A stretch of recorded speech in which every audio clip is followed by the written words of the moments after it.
"Fix this watch and I'll pay you 5 me," laughed the billionaire. But the poor girl just smiled back before continuing, "Please indicate in the comment below which city you are watching from." The crystal chandeliers of the Grandeur Palace Hotel cast prismatic rainbows across marble floors where the world's most powerful gathered. In the opulent ballroom, beneath gilded ceilings and Renaissance paintings worth millions, billionaire Fouad Al-Hamidi commanded attention like a maestro before his orchestra.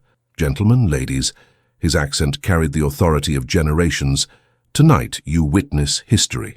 The velvet-lined case opened with theatrical precision, revealing a pocket watch that seemed to capture starlight itself. Hand-forged platinum gleamed against intricate Arabic calligraphy, while diamonds traced constellations around a face that had counted moments for 3 centuries.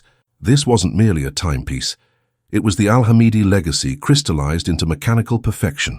"Commissioned by my great-great-grandfather for the Ottoman Sultan," Fouad's voice resonated through the hushed assembly of CEOs, diplomats, and collectors. Every gear crafted by master artisans who took 7 years to complete this singular masterpiece. The investors leaned forward, smartphones capturing every angle. Swiss bankers whispered estimates, while oil executives calculated the symbolic weight of owning such heritage. This watch represented more than wealth. It embodied the transformation of a Bedouin trading family into a global empire spanning continents. But 3 floors below, in the hotel's basement kitchen, where steam rose from industrial dishwashers and fluorescent lights buzzed erratically, 6-year-old Aurora wiped grease from chipped plates with hands too small for such work. Her torn dress, inherited from discarded hotel linens, hung loose on her malnourished frame. While billionaires discussed millions above, she earned mere dollars helping the night shift, illegally, desperately, invisibly. 2 worlds existed within the same building's walls, one of unimaginable privilege, another of crushing poverty. Tonight, those worlds would collide in ways neither could predict, when an ancient timepiece would stop ticking, and a child's extraordinary gift would change everything. The soft tick of centuries whispered through the ballroom as Fouad raised the magnificent timepiece, its chain catching light like liquid gold. Every eye in the room followed the hypnotic swing of the watch, mesmerized by its ethereal beauty and the weight of history it carried. "This watch," Fouad continued, his voice carrying the reverence of a man presenting sacred scripture, "survived the fall of the Ottoman Empire, witnessed the birth of modern Arabia, and timed the negotiations that built our oil empire. Tonight, it witnesses our expansion into American markets." The crowd murmured appreciation.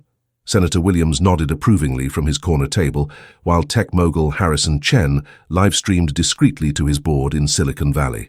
Oil executive Patricia Moore calculated the symbolic value of associating her company with such heritage. "The mechanism," Fouad explained, opening the watch's back case to reveal intricate gears smaller than rice grains, contains 847 individual components, each calibrated to celestial precision. Master craftsman Ahmed ibn Rashid died creating this, his life's work, his final breath given to ensure perfection. As the watch passed carefully between manicured hands for closer inspection, 3 stories below, Aurora balanced precariously on a milk crate, scrubbing pots twice her height. Soap suds burned the cuts on her small fingers, while kitchen manager Rodriguez screamed orders in Spanish she barely understood. "Más rápido, pequeña! Faster!" She'd been working since dawn, smuggled in through service elevators by sympathetic staff who knew her grandmother's story, how lung disease from factory work had left Aurora orphaned and homeless, surviving on kitchen scraps and sleeping in abandoned buildings. The $50 weekly she earned here meant the difference between hunger and starvation. Meanwhile, upstairs, Fouad prepared for the evening's climax, the formal presentation of investment opportunities that would cement partnerships worth billions. The watch served as more than decoration. It represented the Al-Hamidi family's evolution from desert traders to global powerhouses, their ability to preserve tradition while embracing innovation. "Observe," Fouad said, preparing to demonstrate the watch's astronomical complications, how it calculates lunar phases, predicts eclipses, and the room held its collective breath. The watch stopped, complete silence.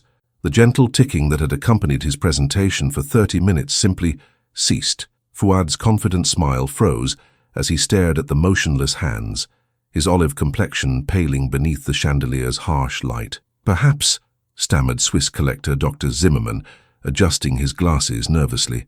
"The mainspring requires winding." Fuad turned the crown delicately.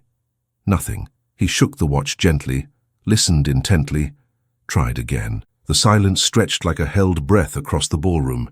Whispers erupted from corners, nervous laughter from some, concerned murmurs from others. "Ladies and gentlemen," Fuad's voice remained steady despite internal panic, "it appears our timepiece requires your attention." Master jeweler Antoine Dubois stepped forward, his reputation built on repairing priceless antiquities. "May I?" With reverent hands, Dubois examined the watch under a magnifying loupe, his experienced fingers probing gently. After endless minutes, he stepped back, shaking his head gravely. "Monsieur Al-Hamidi, the mechanism is extraordinarily complex, without detailed schematics. Attempting repair risks destroying the entire piece. The craftsmanship is beyond anything I've encountered.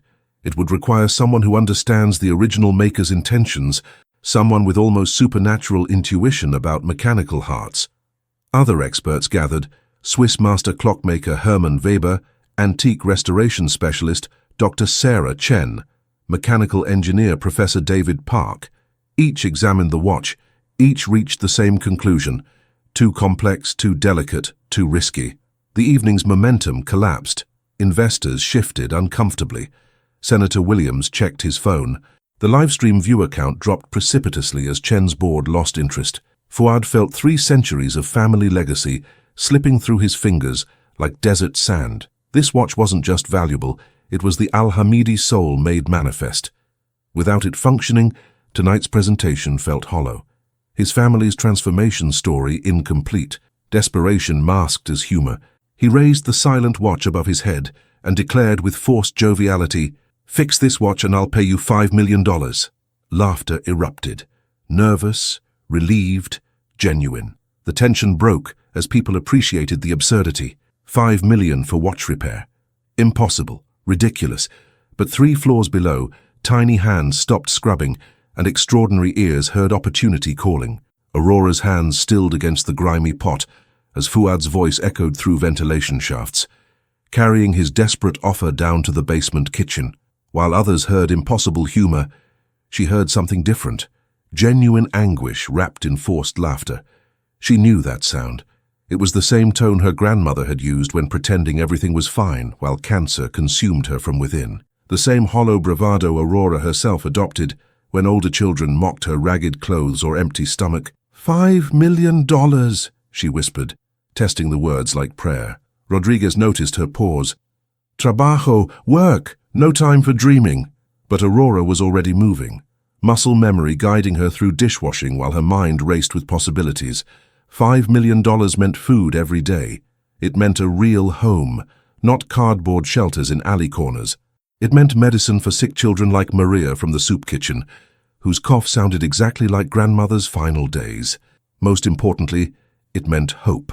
3 floors above, the laughter gradually subsided as reality settled over the ballroom. The Al-Hamidi timepiece remained stubbornly silent, despite multiple expert attempts. Senator Williams discreetly signaled his aide. Time to leave before this embarrassment reflected poorly on his political associations.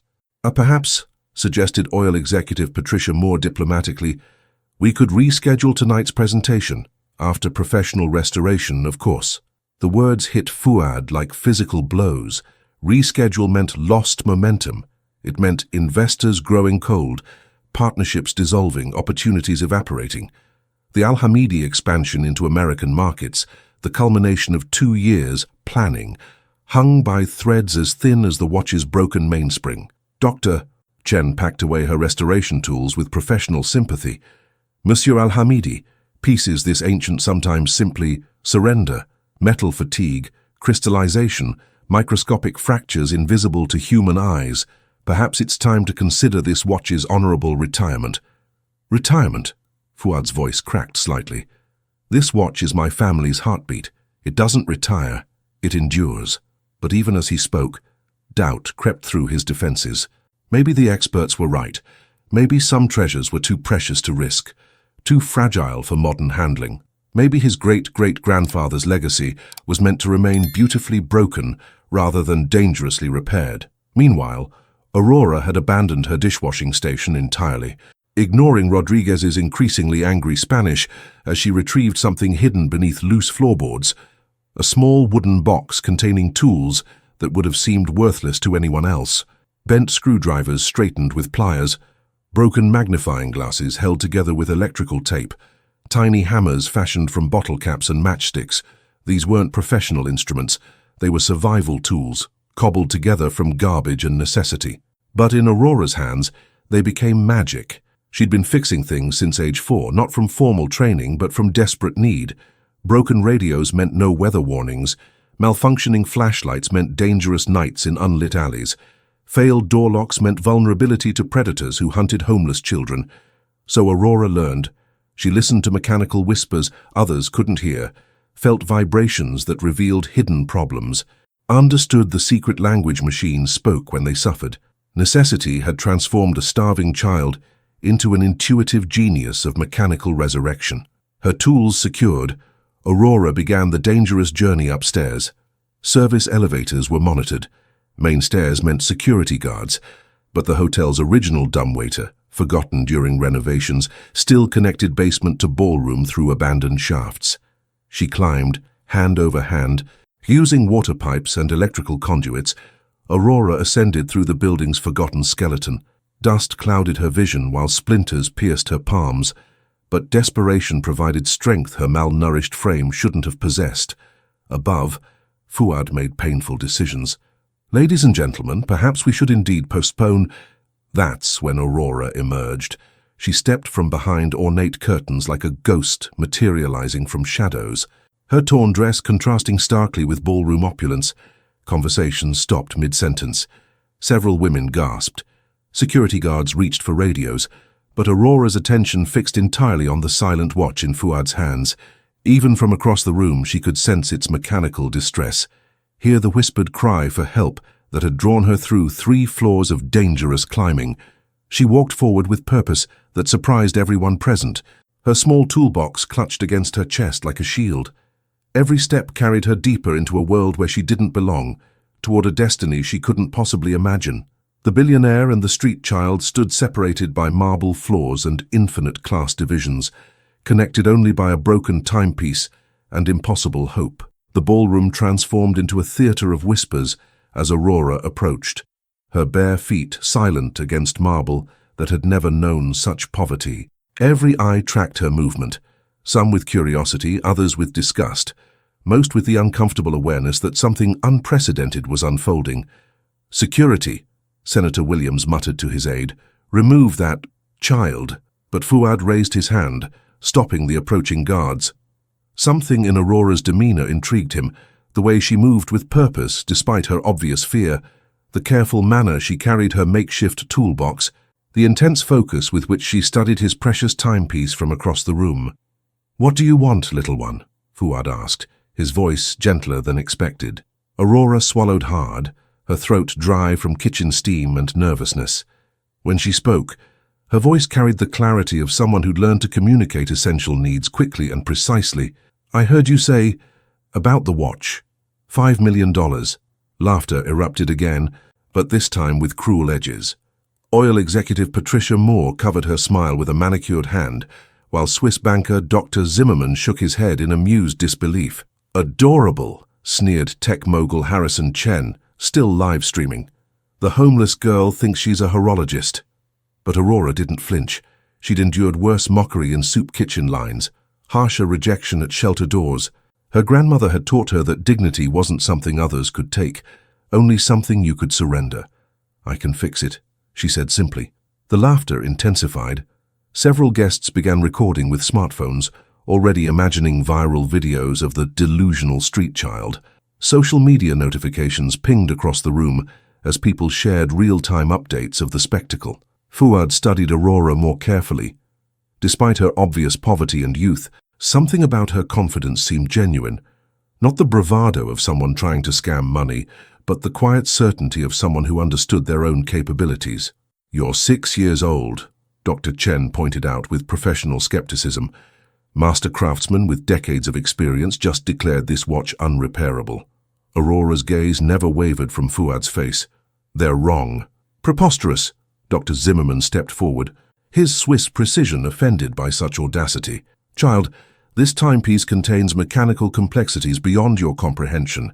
The gear ratios alone require mathematical calculations that— The second wheel arbor is bent, Aurora interrupted quietly. That's why it stopped. Silence crashed over the ballroom like a dropped chandelier. Even the servers stopped moving, sensing the shift in atmosphere. Aurora had spoken with technical precision that stunned everyone present. Fuad's eyes narrowed with sudden interest. How could you possibly know that? I can hear it, Aurora replied, as if this explained everything. When you wound the crown earlier, the mainspring engaged, but the power transfer stuttered at the second wheel. The arbor is probably bent less than a millimeter, invisible to normal inspection, but enough to prevent proper meshing with the center wheel. Master jeweler Antoine Dubois stepped closer, his expression shifting from amusement to bewilderment. Those are accurate technical terms. Where did you learn such terminology? Aurora shrugged, suddenly looking very much like the child she was. I fix things. Broken things tell me what's wrong if I listen carefully. Dr. Chen retrieved her magnifying equipment, re-examining the watch with Aurora's specific diagnosis in mind. After several minutes of intense scrutiny, she gasped softly, Mon Dieu, there is something. The second wheel arbor. It's almost imperceptible, but there's definitely a slight deviation from true. The ballroom erupted in confused murmurs. How had a homeless child identified a problem that multiple experts had missed? Fuad felt his worldview tilting like a ship in unexpected storm. Though even if your diagnosis is correct, Professor David Park interjected, repairing such a delicate component requires specialized tools, precision measurement equipment, years of training. I don't need years, Aurora said, opening her toolbox. The contents drew gasps of horror from the assembled experts. Bent screwdrivers, broken magnifying glasses held together with tape, tiny hammers fashioned from bottle caps, tools that belonged in garbage bins, not operating on priceless antiquities. You cannot be serious, Dr. Zimmerman sputtered. Those implements would destroy the watch entirely. But Aurora was already moving with fluid confidence, selecting a makeshift tool with the familiarity of a surgeon choosing scalpels. Her small fingers held the bent screwdriver with surprising steadiness, while her other hand cradled the watch with reverence that impressed even Fuad. Wait, he said, sudden panic overriding curiosity. This watch is worth millions, I know, Aurora replied, not looking up from her examination, but money doesn't matter if it doesn't work, right? A broken clock is just expensive jewelry. The simple wisdom of her statement hit Fuad unexpectedly. Here was a child who owned nothing, yet understood the fundamental truth he'd forgotten, that value came from function, not just form. Still, allowing her to proceed felt like madness. The Al-Hamidi timepiece represented centuries of family heritage. If she damaged it further, the loss would be irreparable, devastating, unforgivable. But what if she succeeded? You realize, Fuad said slowly, that if you break this watch beyond repair, you'll have destroyed something irreplaceable. Aurora met his eyes directly, not with a child's defiance, but with an adult's understanding of consequence. And if I fix it, you'll pay me $5 million. Fuad hesitated. The offer had been made in jest, a moment of frustrated humor. He'd never intended to honor such an absurd promise, but something in Aurora's steady gaze made lying impossible. If you truly repair this watch, he heard himself saying, then yes, $5 million. The words hung in the air like a binding contract, witnessed by dozens of powerful individuals. Several guests began recording again, recognizing they were witnessing either an extraordinary moment of generosity or the setup for spectacular humiliation. Aurora nodded once, accepting both the challenge and the stakes. She positioned herself cross-legged on the marble floor, the watch cradled in her lap, surrounded by makeshift tools that looked like toys compared to the precision instruments the experts had employed. Aurora, she whispered to herself, so quietly only Fuad could hear. Grandmother always said you had magic fingers. Time to prove it. As she began working, the ballroom held its collective breath. Some prayed for her success, moved by the courage of such a small figure tackling an impossible task. Others hoped for her failure, uncomfortable with implications of a homeless child possessing abilities that challenged their understanding of expertise and privilege. But Aurora heard none of their thoughts. Her entire universe had contracted to the space between her hands, where centuries of mechanical artistry waited for salvation or destruction. The transformation of the watch, of her life, of everyone's perceptions, was about to begin. Aurora's fingers moved with surgical precision as she opened the watch's delicate case, revealing the mechanical heart that had beaten for 3 centuries. The assembled crowd pressed closer, smartphones raised, breaths held in collective suspension between hope and disaster. "Careful, child," Dr. Chen whispered involuntarily, her professional instincts overriding social boundaries. But Aurora seemed to exist in a different dimension entirely, her concentration so absolute that the ballroom's luxury faded into irrelevance. She held the makeshift magnifying glass, cracked but functional, close to her eye, studying the intricate gearwork with intensity that made grown experts uncomfortable. "There," she murmured, pointing to something invisible to everyone else. "The second wheel arbor. See how it's not quite parallel with the center wheel.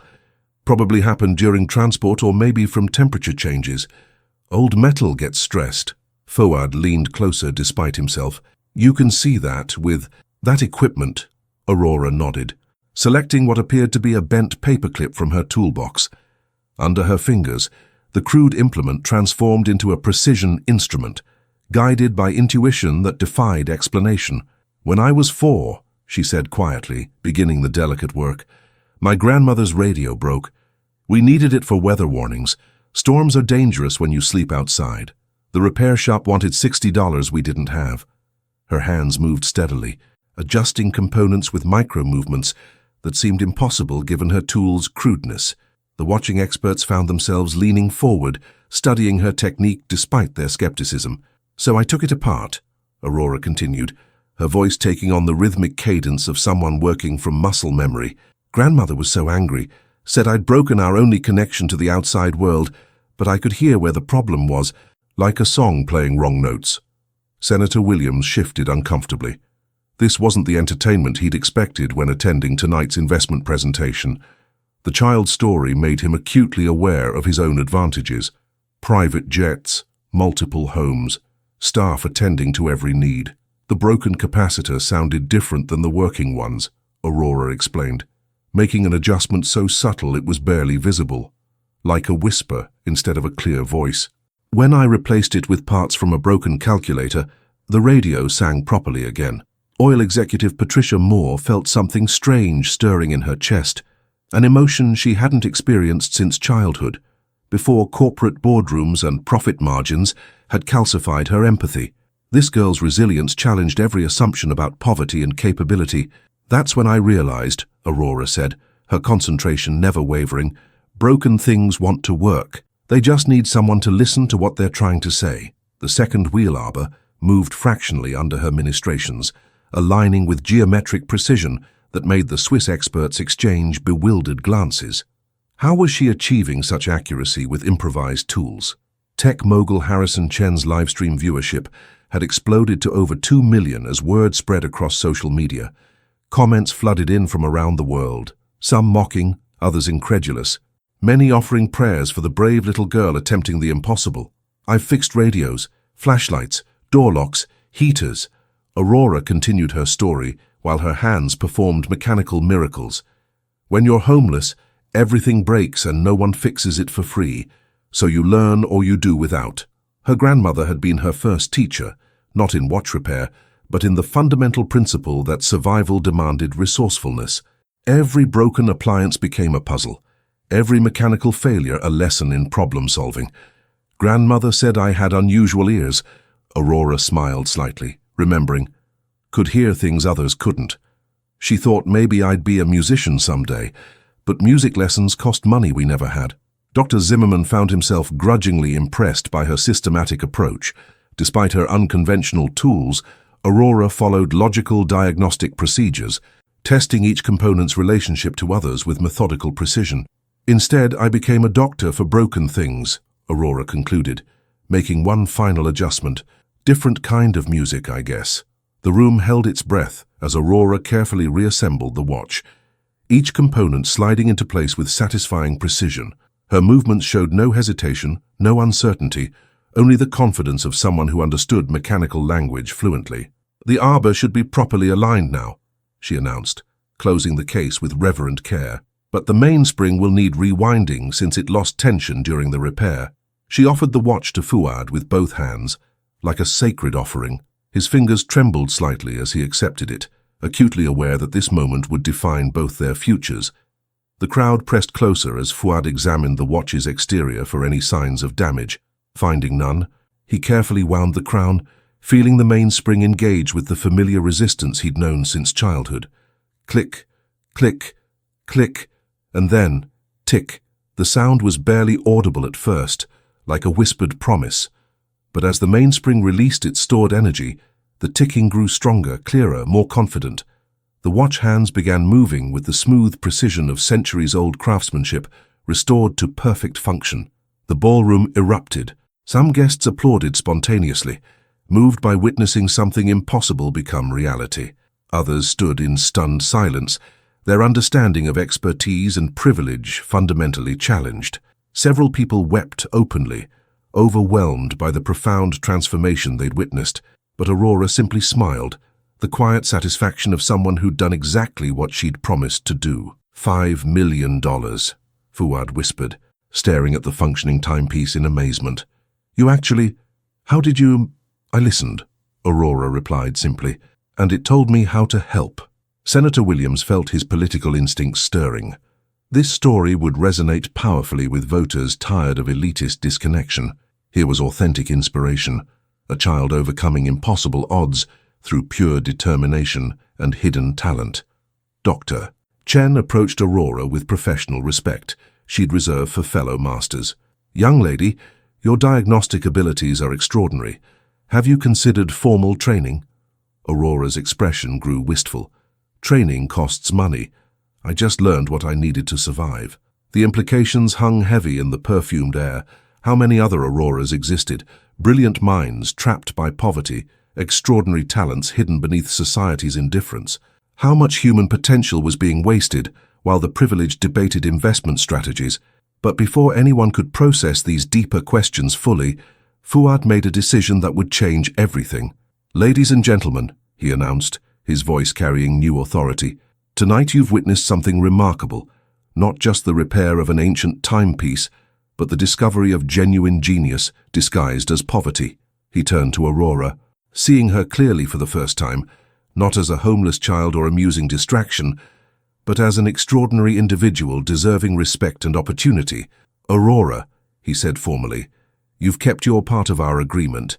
Now I'll keep mine." The transformation of a watch of perceptions of two lives was only beginning. The weight of Fuad's promise settled over the ballroom like morning mist, transforming the atmosphere from entertainment to something approaching reverence. Aurora stood motionless, still holding her makeshift toolbox, as if movement might shatter the impossible moment into fragments of dream. $5 million, she repeated softly, testing the words against reality. But even as Fuad reached for his phone to initiate the transfer, complications began surfacing like stones revealed by receding tide. Senator Williams stepped forward, his political instincts sharp as surgical blades. "Mr. Al-Hamidi," he said carefully, "while we all admire this child's remarkable demonstration, surely you understand the legal complexities involved. A minor cannot legally receive such compensation without proper guardianship, tax considerations, regulatory oversight." The senator's words carried undertones of patronizing concern, but Aurora recognized the sound, the same tone adults used when explaining why promised help wouldn't actually materialize.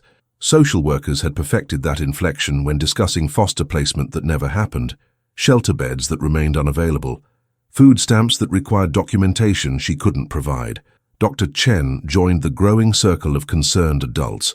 "Furthermore, we should consider this child's welfare. Such wealth without proper financial education, family support, psychological preparation, it could be more harmful than beneficial." "Harmful?" Aurora's voice carried an edge of steel that surprised everyone present. You think being able to eat every day would harm me? Having a safe place to sleep? Getting medicine when I'm sick? Her directness cut through the adults' comfortable abstractions, forcing them to confront the brutal realities her young life encompassed. But their discomfort only intensified their need to rationalize delay, to transform immediate action into lengthy process. Oil executive Patricia Moore adopted a maternal tone. "Sweetheart, what these distinguished people are trying to explain is that large sums of money require careful management. Perhaps a trust fund, educational provisions, gradual distribution over time. While committees decide my future," Aurora replied with wisdom far beyond her years, "then I'll still be hungry tomorrow morning." The words hung in perfumed air like accusations. Every adult present possessed wealth that could solve Aurora's immediate problems with pocket change, yet they debated protocols that would delay meaningful help indefinitely. Fuad felt the familiar weight of institutional inertia, the same bureaucratic quicksand that had slowed his own family's business expansion, tied simple transactions in regulatory knots, transformed straightforward agreements into labyrinthine legal processes. But something in Aurora's steady gaze reminded him of his great-great-grandfather's stories. How Omar al-Hamidi had started with nothing but desert wisdom and unwavering determination, building trading routes that connected continents. How he'd succeeded by honoring agreements immediately, definitively, without the hesitation that killed opportunity. "The transfer will happen tonight," Fuad declared, his tone brooking no argument. $5 million, as promised. "But the legalities," Senator Williams protested, "will be handled by lawyers I pay handsomely to solve problems, not create them." Fuad cut him off. "Aurora fulfilled her part of our agreement. I'll fulfill mine." Dr. Zimmerman approached with Swiss precision. "Mr. Al-Hamidi, while your intentions are admirable, perhaps we should verify this child's actual abilities more thoroughly. One successful repair, however impressive, hardly constitutes proof of sustainable expertise." The suggestion carried obvious logic, but Aurora recognized the pattern. How adults manufactured reasons to avoid honoring commitments to children. Teachers who promised extra help that never materialized. Social workers who pledged follow-up visits that didn't happen. Shelter operators who assured her beds would be available when she knew they wouldn't be. "You want more proof?" Aurora asked quietly.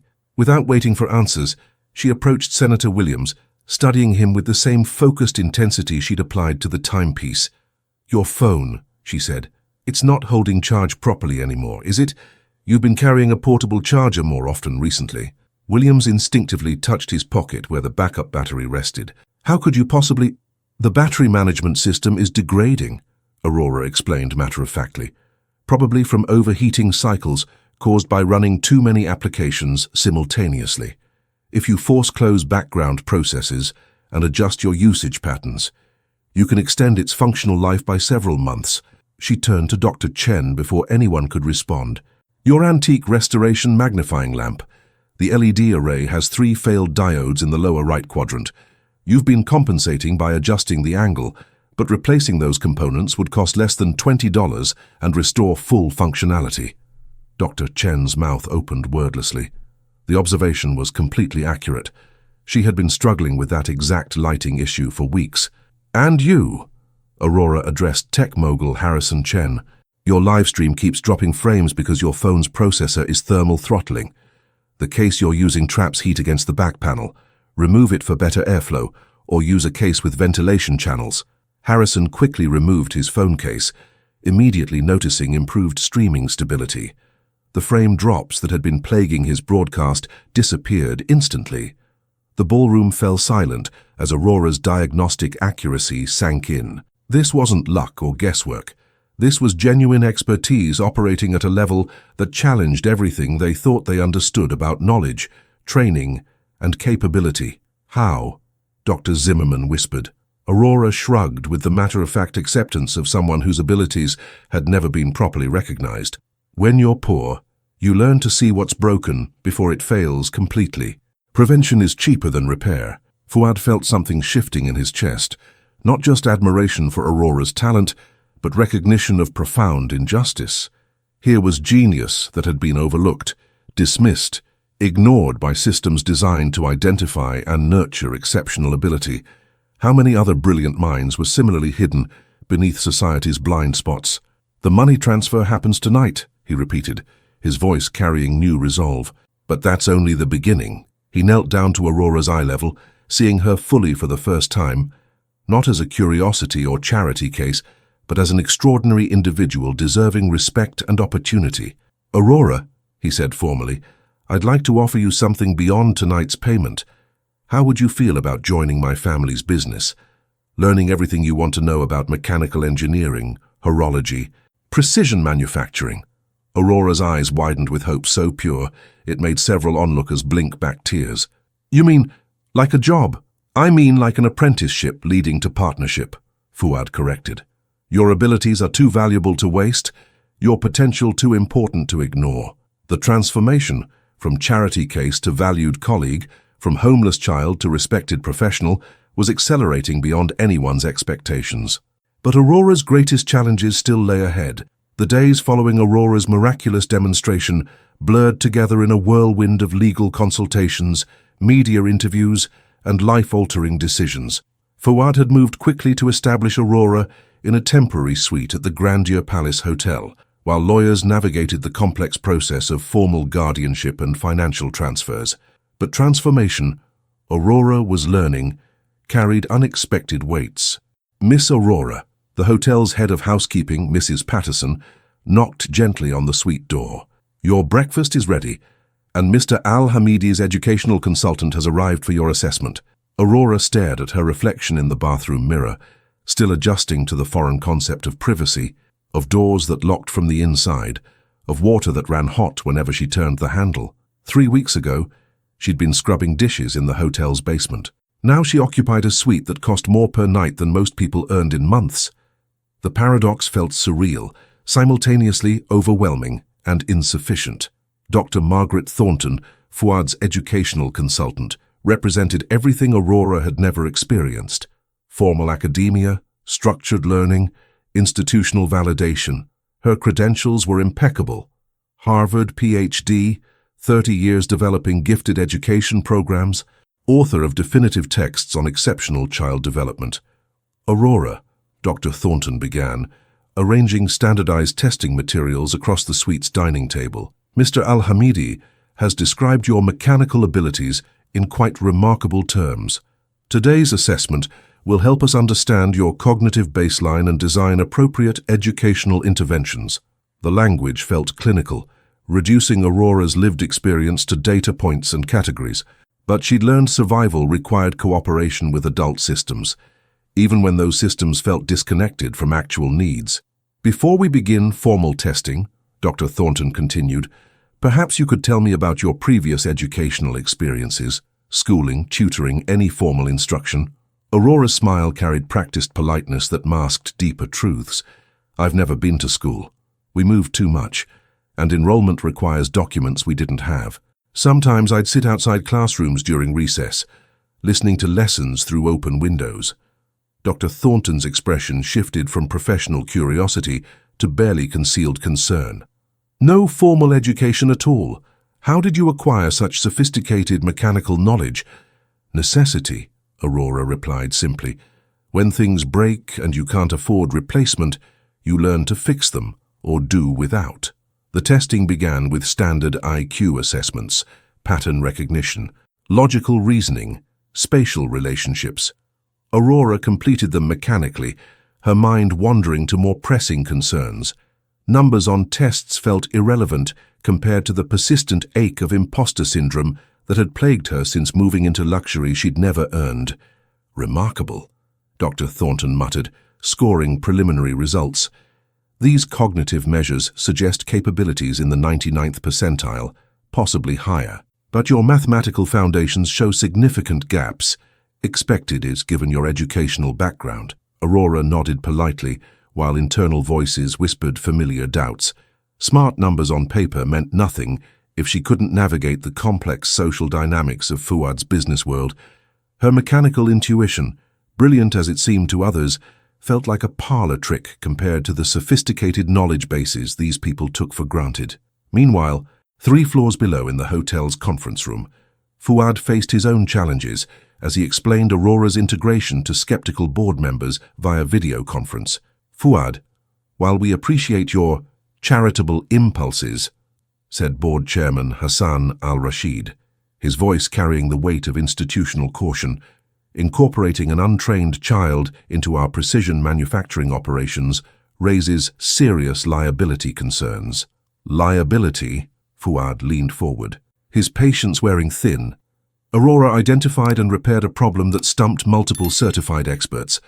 Her diagnostic abilities exceed anything we've encountered. "One dramatic success doesn't constitute professional qualification," interjected board member Dr. Amira Nazir, her tone professorial. "Mechanical intuition, however impressive, requires systematic development, proper credentialing, regulatory compliance." Fuad recognized the pattern, how institutional thinking automatically generated obstacles to innovation, how committees transformed opportunities into problems requiring lengthy solution. His own business success had come from moving faster than bureaucratic processes, from recognizing value before markets validated it. "Aurora's abilities are beyond conventional training," he argued. "We're not discussing normal talent development. We're talking about genius-level capabilities that emerged from pure necessity, which makes her even more unpredictable," Hassan countered. "Genius without proper guidance can become liability. What happens when her intuitive methods fail? When her unconventional approaches damage expensive equipment? When insurance companies refuse coverage for repairs performed by an untrained minor?" The questions carried practical weight that Fuad couldn't dismiss entirely. Integrating Aurora into legitimate business operations did involve real risks, genuine complications, potential consequences that extended far beyond their personal relationship. But something deeper troubled him: the way institutional caution systematically excluded extraordinary potential, how risk management became excuse for maintaining existing hierarchies. Back upstairs, Aurora's testing continued with mechanical aptitude assessments that felt more relevant to her actual capabilities. Dr. Thornton presented increasingly complex mechanical puzzles, watching with growing amazement as Aurora solved them with speed and accuracy that defied explanation. "This is unprecedented," Dr. Thornton admitted, studying Aurora's performance data. "Your spatial reasoning capabilities exceed every baseline in my experience. You're visualizing mechanical relationships in 3 dimensions with precision typically seen only in master engineers with decades of training." But Aurora heard undertones of concern beneath the praise. "Is something wrong?" Dr. Thornton hesitated, choosing words carefully. "Your abilities are extraordinary, but they exist alongside significant educational deficits. You can diagnose complex mechanical problems intuitively, but you lack fundamental mathematical frameworks to explain your reasoning systematically." "Does that matter?" Aurora asked. "If I can fix things that need fixing?" "In academic terms, yes," Dr. Thornton replied honestly. "Professional engineering requires documentation, theoretical justification, systematic methodology. Your intuitive gifts are remarkable, but they need formal structure to function in institutional environments." The assessment painted a complex portrait. Aurora possessed mechanical genius that operated at doctoral levels, but lacked basic educational foundations that kindergarten students typically mastered. She could repair priceless antiques intuitively, but couldn't explain her methods using recognized technical vocabulary. "What does this mean for my future?" Aurora asked quietly. Dr.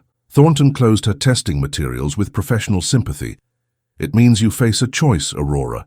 You can develop your natural gifts through formal education, mathematics, physics, engineering theory, which would take years of intensive study. Or you can continue relying on intuitive abilities that may not translate effectively to professional environments." The implications settled over Aurora like heavy blankets. Success, it seemed, required becoming someone different, trading authentic capability for institutional acceptability, replacing natural wisdom with acquired knowledge. That evening, as Aurora stood at her suite's floor-to-ceiling windows, watching the city's lights sparkle below, she felt the weight of transformation's hidden costs. Money had solved immediate problems of food and shelter, but created new challenges she hadn't anticipated. Freedom, apparently, required its own form of imprisonment, but the hardest lessons were yet to come. 6 weeks after the watch repair that changed everything, Aurora sat in the back seat of Fuad's Bentley, watching Geneva's pristine streets roll past as they traveled to the Al-Hamidi precision manufacturing facility. Today marked her first visit to the family's European headquarters, where theoretical integration would meet practical reality. The transformation had been dramatic, but incomplete. Designer clothes replaced her torn dress, but couldn't entirely mask the hypervigilance that homelessness had ingrained. Regular meals had begun filling out her malnourished frame, but emotional scars from years of survival mode proved more resistant to healing. "Nervous?" Fuad asked, noting her fidgeting hands. Aurora nodded honestly. "What if I don't belong here? What if my abilities don't work the same way in a real factory?" "Your abilities are precisely why we're here," Fuad assured her. "Our Swiss facility produces components for the world's most prestigious timepieces. If anyone can understand mechanical precision at that level, it's you." But Aurora's concerns ran deeper than technical competence. The past weeks had introduced her to complexity she'd never imagined: corporate hierarchies, professional protocols, social expectations that felt as foreign as ancient languages. Her mechanical intuition remained sharp, but navigating human systems proved infinitely more challenging. The Al-Hamidi facility emerged from mountainous landscape like a temple to precision. Glass and steel architecture housing machinery that crafted components measured in microns, tolerances that existed at the boundaries of physical possibility. "Welcome, Mr. Al-Hamidi," greeted Facility Director Klaus Weber, his Swiss accent carrying decades of manufacturing excellence. "And this must be the remarkable young lady we've heard so much about." Aurora felt Weber's polite skepticism beneath professional courtesy. News of her extraordinary demonstration had spread through industry circles, but stories of childhood genius often suffered in translation, transforming remarkable truth into unbelievable legend. "Aurora," Fuad said formally, "meet Klaus Weber, one of Europe's finest precision engineers. Klaus, Aurora has abilities I believe will revolutionize our manufacturing approaches." They toured the facility systematically. CAD workstations where engineers designed components using software worth millions, CNC machines that carved metal with robotic precision, clean rooms where human breath could contaminate delicate assemblies. "Impressive," Aurora murmured, studying automated systems that functioned with mechanical ballet precision, but something felt wrong. Discordant notes in the manufacturing symphony that others seemed not to hear. "This is our crown jewel," Weber explained proudly, leading them to a massive Swiss turning machine. Capable of machining gear teeth with tolerances of plus or minus 2 microns, it represents the absolute pinnacle of precision manufacturing. Aurora approached the machine with respectful curiosity, her trained ear detecting subtle irregularities in its operational rhythm. "May I listen more closely?" Weber exchanged glances with Fuad but nodded permission. Aurora placed her ear against the machine's housing, her expression growing increasingly concerned. "There's a problem with the spindle bearing," she announced quietly. "The preload is uneven, probably from thermal expansion differential. It's creating micro-vibrations that will affect precision over time." Weber's expression shifted from polite tolerance to sharp attention. "That's impossible. This machine was calibrated yesterday by certified technicians, all parameters tested within specification. The problem isn't visible yet," Aurora explained patiently. "But the bearing race is developing stress fractures from uneven loading. I can hear the metal fatigue patterns." "You can hear metal fatigue?" Weber asked incredulously. Aurora nodded matter-of-factly. "Different metals make different sounds when they're stressed. Steel sings higher when it's approaching failure limits. Aluminum gets softer. Bronze develops harmonic frequencies that—" "Stop the machine," Weber commanded suddenly. His technicians looked confused but complied, shutting down the precision equipment for unscheduled inspection. Weber retrieved diagnostic equipment worth more than most people's annual salaries, probing the spindle assembly with laser interferometry and vibration analysis systems. 20 minutes later, he stepped back in stunned silence. "Mein Gott," he whispered.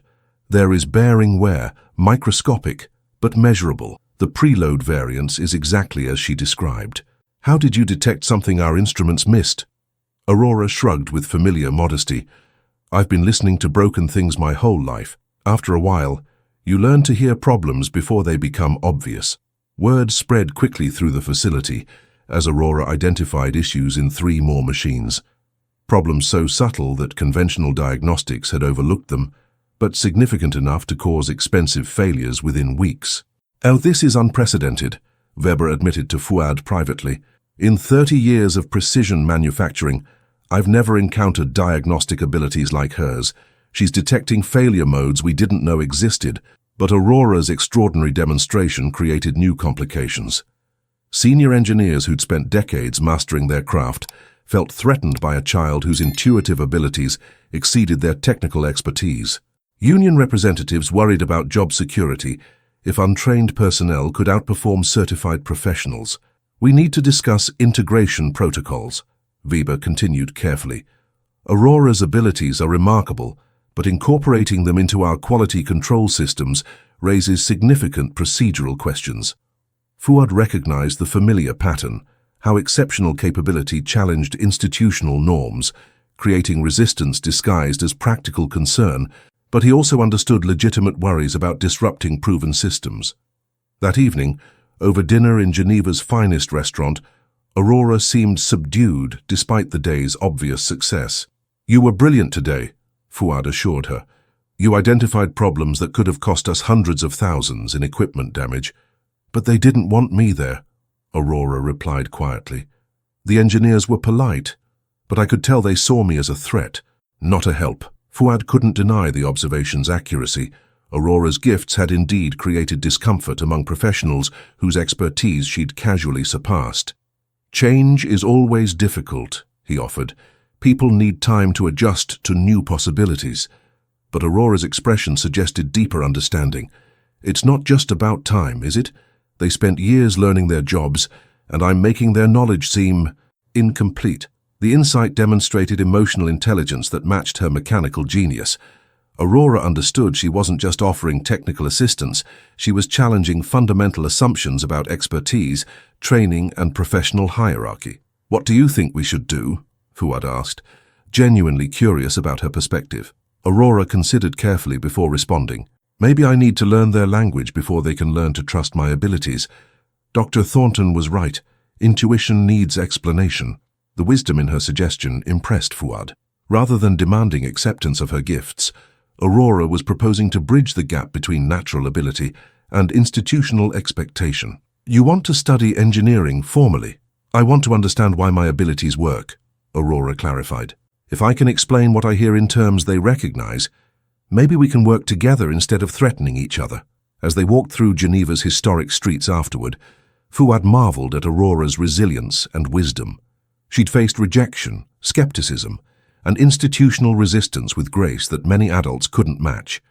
But their greatest test still awaited. 3 months into Aurora's transformation, the inevitable crisis arrived not through mechanical failure, but through human complexity that no amount of genius could repair with simple solutions. The morning began ordinarily enough, Aurora working through advanced mathematics tutorials in Fuad's London office, while he prepared for crucial negotiations with British aerospace manufacturers. Her progress had been remarkable. Formal education was finally providing theoretical frameworks for her intuitive understanding. But at 10:47 a.m., everything changed. "Mr. Al-Hamidi," his assistant knocked urgently. "There's been an incident at the Geneva facility." The video conference connected immediately, revealing Klaus Weber's grim expression and background sounds of emergency equipment. "Fuad, we have a serious situation. The precision milling line has failed catastrophically. Complete spindle seizure, damaged workpieces, production halt." Aurora looked up from her mathematics, immediately sensing the gravity in adult voices. "What happened?" "The bearing failure Aurora predicted last month," Weber continued heavily. "But instead of gradual degradation, it failed suddenly, violently. We're looking at significant equipment damage and potential safety violations." Fuad felt cold dread settling in his chest. Was anyone injured? No injuries, thankfully. But the failure investigation reveals complications. Aurora's diagnostic recommendations were documented, but our engineers disagreed with her assessment. They concluded her methods weren't scientifically verifiable and chose to follow standard maintenance schedules instead. The implications hit Aurora like physical blows. Her warning had been ignored, leading directly to the expensive failure she'd predicted. But rather than vindication, She felt only guilty responsibility. "It's my fault," she whispered. "I should have explained better, convinced them somehow." "No," Fuad said firmly. "This is institutional failure, not personal responsibility." But Weber's expression suggested additional complications. "There's more, Fuad. The insurance investigation is raising questions about our quality control procedures. When they discover we had diagnostic information that wasn't acted upon, they'll deny coverage," Fuad finished grimly. The financial implications were staggering, not just repair costs, but potential liability for delayed production, damaged customer relationships, compromised safety protocols. Aurora stood abruptly, her small frame rigid with determination that surprised both adults. "I need to see the failure personally." "Aurora, that's not—" Weber began. "I need to understand what I missed," she interrupted, with authority that belonged to someone far older. "My diagnosis was incomplete somehow. I predicted bearing failure, but not the sudden mode. There's something else wrong with that machine." Within hours, they were back at Geneva, Aurora approaching the damaged equipment with the focused intensity that had first impressed Fuad months earlier. The failed machinery looked like mechanical carnage, twisted metal, scattered components, precision destroyed by forces that exceeded design tolerances. But Aurora didn't focus on the obvious damage. Instead, she studied secondary systems, cooling lines, electrical connections, searching for hidden factors that had transformed gradual bearing wear into catastrophic failure.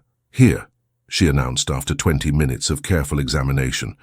The coolant flow was restricted.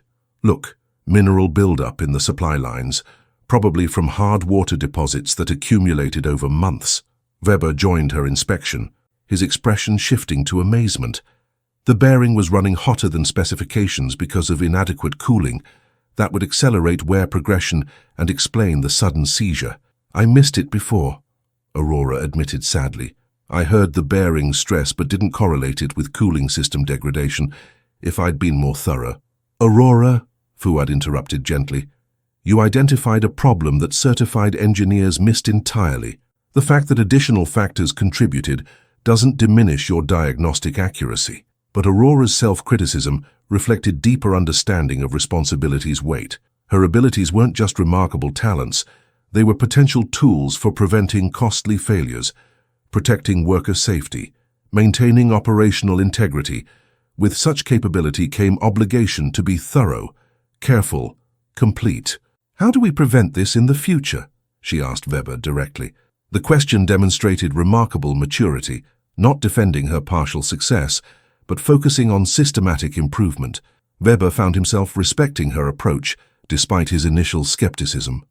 "We need protocols," he replied thoughtfully. "Ways to document your diagnostic findings that our engineers can verify independently. Methods to translate your intuitive assessments into measurable parameters." "I've been working on that," Aurora said, retrieving a notebook filled with careful observations, trying to correlate what I hear with instrument readings, temperature measurements, vibration patterns. Dr. Thornton is helping me develop systematic recording methods." Weber studied her notes with growing appreciation. Aurora wasn't just claiming magical abilities, she was working seriously to make her insights scientifically reproducible, institutionally acceptable. "This is remarkable documentation," he admitted. "You're creating diagnostic methodologies that could revolutionize predictive maintenance." But their technical discussion was interrupted by Fuad's phone ringing with ominous urgency. "Mr. Al-Hamidi," his legal counsel's voice carried barely controlled panic. "We have a serious problem. The insurance investigation has discovered Aurora's involvement in your business operations. They're claiming child labor violations, questioning her legal status, threatening to void coverage entirely." The room fell silent as implications sank in.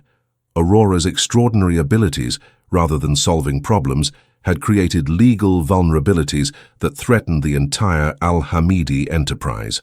"Furthermore," the lawyer continued, "British Social Services has been contacted by anonymous sources claiming Aurora is being exploited. They're initiating welfare investigations that could result in her removal from your custody." Aurora felt the familiar sensation of ground shifting beneath her feet, the same instability she'd known through years of homelessness, when any moment might bring loss of whatever fragile security she'd temporarily found. They want to take me away?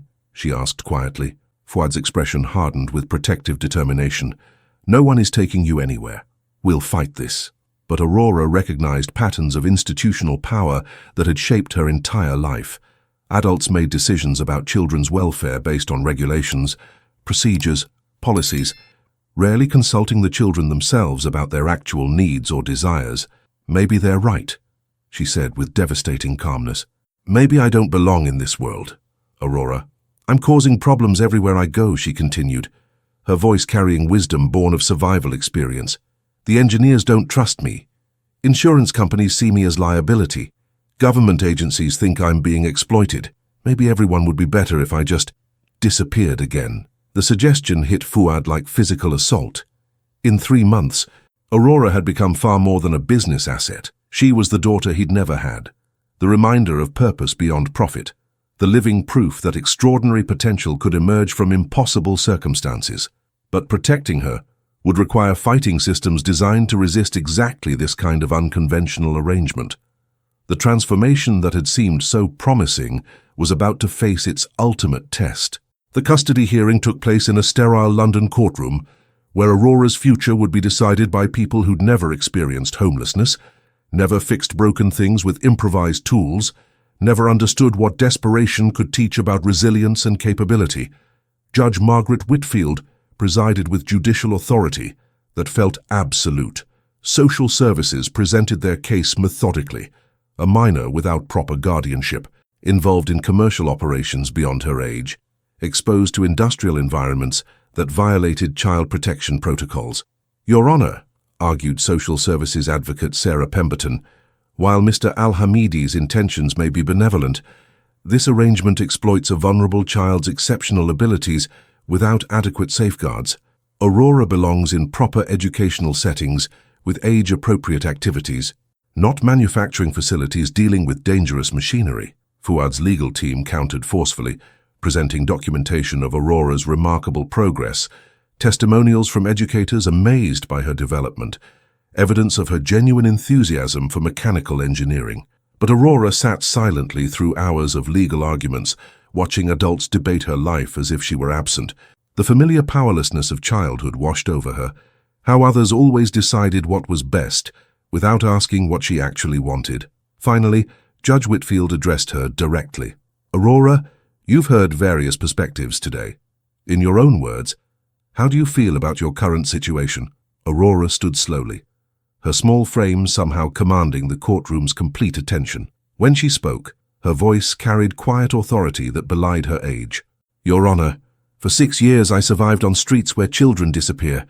I went hungry while surrounded by abundance, slept in alleys while empty houses stood nearby, watched broken things stay broken because fixing them wasn't profitable. She paused, letting truth settle over the assembly.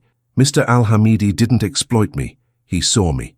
When everyone else looked at a homeless child, he recognized someone with valuable abilities. When experts said something was impossible, he trusted me to try anyway. Judge Whitfield leaned forward, genuinely interested in Aurora's perspective. I understand people worry about my welfare, Aurora continued. But respectfully, Your Honor, those concerns come from people who've never been truly helpless. You want to protect me by putting me back into systems that failed me before. Schools that require documentation I don't have, foster care that separated me from my grandmother, social services that couldn't find me homes. Her words carried weight of lived experience that no regulation could address. Mr. Al-Hamidi gave me something more valuable than money. He gave me purpose. My abilities aren't being exploited. They're being developed, respected, used to solve real problems that matter. She looked directly at the social services advocate. Ms. Pemberton talks about age-appropriate activities, but what's appropriate for someone whose childhood was spent surviving? Playing with toys feels meaningless when you've fixed machines that feed families. The courtroom remained absolutely silent. I'm not asking for special treatment, Aurora concluded. I'm asking for the right to use my abilities to help others while continuing to learn and grow. Mr. Al-Hamidi provides that opportunity. Removing me from his care won't protect me. It will waste potential that took years of suffering to develop. Judge Whitfield studied Aurora carefully before responding, Young lady, your articulation is remarkable. Your perspective compelling. However, the law exists to protect children, even from their own potentially misguided preferences. Aurora felt familiar despair beginning to overwhelm hope. But then Fuad stood, his voice carrying new resolve.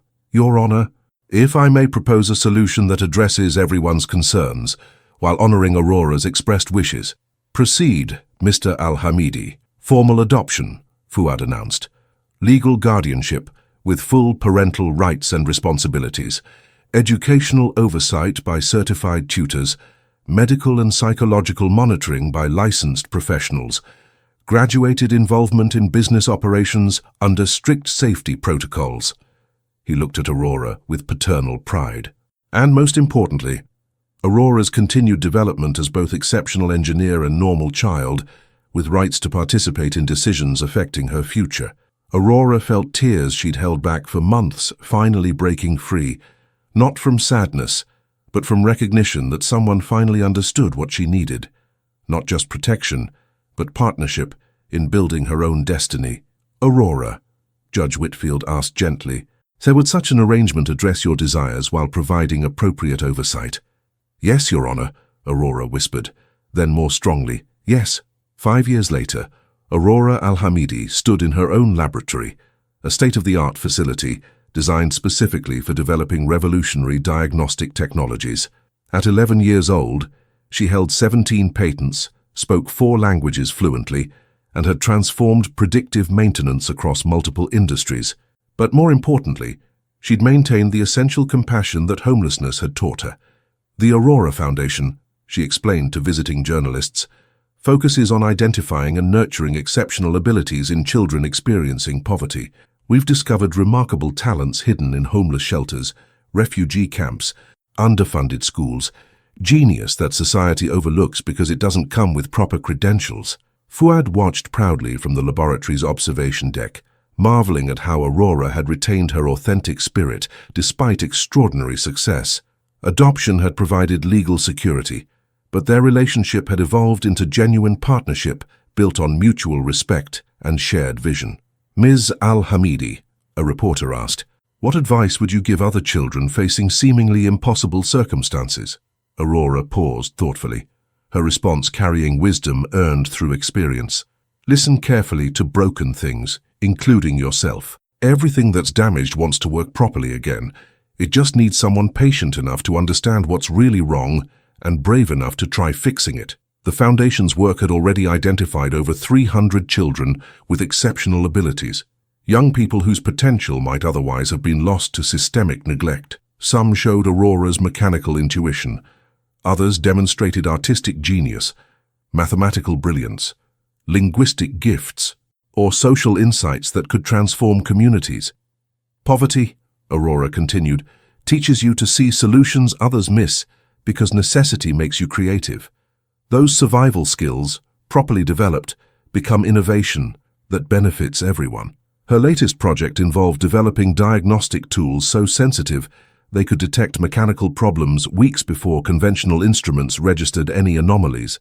Major manufacturers worldwide competed for access to technologies that promised to revolutionize industrial reliability. But Aurora's greatest satisfaction came from mentoring younger children whose gifts were just being discovered, helping them navigate the complex transition from survival mode to systematic development. Remember, she told her newest protege, 8-year-old Marcus, whose ability to predict electrical failures had been discovered in a Detroit homeless shelter. Your abilities aren't accidents. They developed because you needed them. Now we help you use them to build the future you want to see. As evening settled over the facility, Aurora and Fuad walked through gardens designed to provide peaceful reflection space. The transformation from that desperate night in the hotel ballroom felt simultaneously impossible and inevitable, proof that extraordinary potential existed everywhere, waiting for recognition and opportunity. Any regrets? Fuad asked, their familiar evening ritual. Only one, Aurora replied seriously, that it took so long for our worlds to connect. How many other children are still out there, waiting for someone to see their hidden abilities? The question motivated their continued work, expanding the Foundation's reach, developing better identification methods, creating pathways for exceptional children to access resources regardless of their economic circumstances. Aurora's story had become global inspiration, demonstrating that genius could emerge from any background when nurtured with patience, respect, and genuine opportunity. But she understood that individual success meant little unless it created systematic change that helped others. That night, as she had every evening for 5 years, Aurora wound the ancient Al-Hamidi timepiece, now restored to perfect function and serving as symbol of their partnership. Its gentle ticking reminded her of that magical moment when everything changed, when a broken watch and a homeless child's extraordinary gift had aligned to transform 2 lives forever. Tomorrow would bring new challenges, new children to help, new problems to solve. But tonight, surrounded by security and purpose she'd never dared imagine, Aurora simply listened to the peaceful sound of time moving forward with perfect precision. The transformation was complete. But the journey continued. Aurora was scrubbing dishes in a hotel basement when she heard opportunity calling. She could have stayed invisible, accepted her circumstances, remained silent. Instead, she stepped forward. What moment is calling to you right now? Your breakthrough isn't waiting for perfect conditions, advanced degrees, or someone else's permission. It's waiting for you to recognize what you already know, trust what you already feel, and act on what you already see. Stop waiting for tomorrow. Stop doubting your instincts. Stop accepting limitations others have placed on your potential. The world has problems only you can solve in your unique way. Your transformation starts with a single decision. Will you step forward or stay hidden?